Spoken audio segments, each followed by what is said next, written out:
అనుగ్రహించుట కొరకు, మానవాళిని మరణము నుండి విమోచించుట కొరకు, ఆ సమస్త మానవాళి మీద ఉన్న ముసుగు తీసివేయుట కొరకు ఏ క్రీస్తు అయితే ఈ లోకానికి వస్తున్నారో ఆయన ఎలా ఉంటారంటే లేత మొక్క వలె, ఎండిన భూమిలో మొలిచిన మొక్క వలె. ఎండిన భూమిలో మొలిచిన మొక్క వలె అతడు ఆయన ఎదుట పెరిగెను. రాజు వచ్చాడు కానీ రాజులింట్లోనికి రాలా. ఎక్కడ పుట్టాడట? ఎక్కడో వడ్లవాని ఇంటిలో పుట్టాడు. ఏ రోజు పని ఆ రోజు చేసుకుని బ్రతికే ఇల్లది. ఏ రోజు కూలి పని ఆ రోజు తెచ్చుకుని బ్రతికే ఇల్లు. ఏ డబ్బులున్నోళ్ళు ఇల్లు కాదు అది, గొప్పవాళ్ళ ఇల్లు కాదు అది, ధనవంతులు కాదు ఆ ఫ్యామిలీ, ధనవంతుల ఫ్యామిలీ కాదు. కూలి పని చేసుకుని బతకాల్సిందే.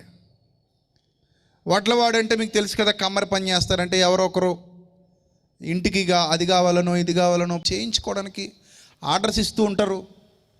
ఆ ఆర్డర్స్ మేరకు వీళ్ళు చేసి ఇస్తూ ఉంటారు, డబ్బులు తీసుకుంటూ ఉంటారు.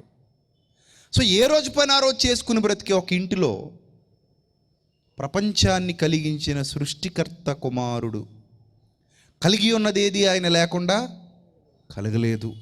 ఆయన ఒక సామాన్య కుటుంబంలో జన్మిస్తాడు. అందుకే ఏమంటాడంటే అతనికి సురూపమైనను సొగసైనను లేదు. సురూపము, సొగసు ఇలాంటివి కావాలంటే ఖచ్చితంగా ఆయన ఎక్కడ పుట్టాలంటే రాజుల ఇంట్లో పుట్టాలి. పిలాతు ఇంట్లో పుట్టాడు అనుకోండి, హేరోదు ఇంట్లో పుట్టాడు అనుకోండి, ఎలా ఉంటాడు? గ్లామరు, బేసిక్గా గ్లామర్ లేకపోయినా ఎలా ఉంటాడు? గ్లామర్గా ఉంటాడు. ఎందుకంటే అవసరమైతే ఆపరేషన్లు చేయించుకుంటారు మోకాలకు వాళ్ళు.